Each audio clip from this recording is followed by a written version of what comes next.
नमस्कार साथियों, जैसा कि आप जानते हैं निष्ठा ऑनलाइन प्रशिक्षण मॉड्यूल 7, 8, 9 16 नवंबर 2020 से शुरू हो गए हैं और आज हम प्रस्तुत कर रहे हैं मॉड्यूल 7 की प्रश्नोत्तरी, जिसको आप पूरा देखेंगे तो आपको लाभ भी मिलेगा। तो देखते हैं मॉड्यूल 7 की प्रश्नोत्तरी। गणित में सीखने की अक्षमता का आकलन निम्नलिखित परिणामों में से किसके द्वारा उचित रूप से किया जा सकता है? ऑप्शंस हैं अभिक्षमता परीक्षण, एप्टीट्यूड टेस्ट, नैदानिक परीक्षण, छानबीन स्क्रीनिंग परीक्षण और उपलब्धि अचीवमेंट परीक्षण। तो सही आंसर है नैदानिक परीक्षण।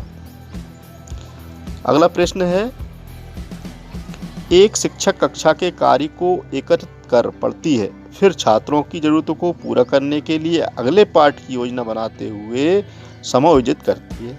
वह कर रही है, तो जो प्रक्रिया चल रही है स्वयं पढ़ना और फिर छात्रों के लिए पाठ योजना बनाना, तो इस प्रक्रिया को क्या कहते हैं? तो देखते हैं इसका आंसर क्या है। ऑप्शन है सीखने के लिए आकलन, सीखने का आकलन, सीखने के रूप में आकलन और सीखने पर आकलन। सही आंसर है सीखने के लिए आकलन।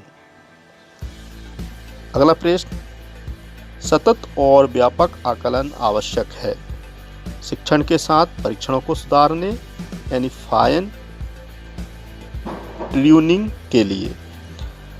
दूसरा ऑप्शन है शिक्षा बोर्ड की जवाबदेही को कम करने के लिए। तीसरा, ये समझना के लिए कि कैसे अधिगम को अवलोकन, रिकॉर्ड और बेहतर बनाया जा सकता है। चौथा ऑप्शन है अधिक बारंबार त्रुटियों की तुलना में कम बारंबार त्रुटियों को ठीक करने के लिए। तो देखते हैं इसका सही आंसर क्या है।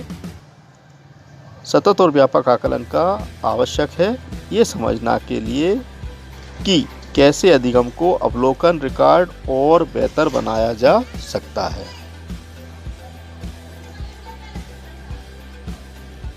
अगला प्रश्न, निम्नलिखित में से कौन सा एक उपयुक्त प्रारंभिक आकलन कार्य नहीं है? ऑप्शंस है खुले ओपन एंडेड प्रश्न, परियोजना, अवलोकन और छात्रों की रैंकिंग। तो इसका सही आंसर आप समझ गए होंगे। सही आंसर है छात्रों की रैंकिंग, क्योंकि ये एक आकलन नहीं है। अगला प्रश्न, कक्षा में समूह गतिविधियों द्वारा छात्रों में निम्नलिखित में से किसे विकसित किया जाता है? सहयोग, अनुशासन, उत्साह की भावना, नेतृत्व की भावना और सही आंसर है सहयोग। अगला प्रश्न, छात्र अधिगम मानदंड बेंचमार्किंग हिस्सा है सीखने के रूप में आकलन, सीखने पर आकलन, सीखने के लिए आकलन और सीखने का आकलन। तो छात्र अधिगम मापदंड यानी बेंचमार्किंग हिस्सा है सीखने का आकलन। अगला प्रश्न, निम्नलिखित में से कौन सी विद्यालय आधारित आकलन SVA की मुख्य विशेषता है?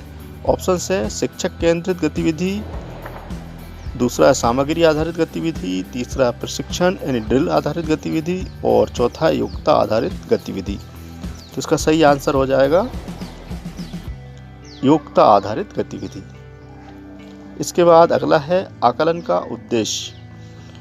ऑप्शंस, किसी छात्र को अंक प्रदान करना, किसी एक विषय में छात्र का परीक्षण करना, छात्रों की उपलब्धि का आकलन करना और अंतिम है किसी चीज़ की गुणवत्ता के बारे में निर्णय लेना।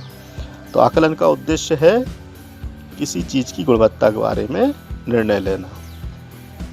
अगला प्रश्न, निर्देश के अंत में उपलब्धि का आकलन करना। ऑप्शन सीखने का आकलन है, सीखने के रूप में आकलन है, नैदानिक आकलन है और सीखने के लिए आकलन है। तो इसका सही आंसर हो जाएगा सीखने का आकलन है। अगला प्रश्न, अधिगम का अनुवीक्षक आकलन हिस्सा है सारांशित आकलन का, सीखने का आकलन का, नैदानिक आकलन का और रचनात्मक आकलन का। इसका सही आंसर हो जाएगा रचनात्मक आकलन का। टोटल क्वेश्चन 10, क्वेश्चन आंसर 10 के आंसर दे दिए हैं, कोई भी क्वेश्चन नहीं छूटा है। सबमिट कर ऑप्शन दिख रहा है आपको, सबमिट करते हैं।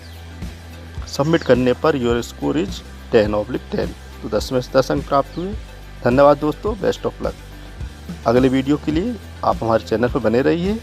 अगली प्रस्तुति प्रस्तुत करेंगे। धन्यवाद।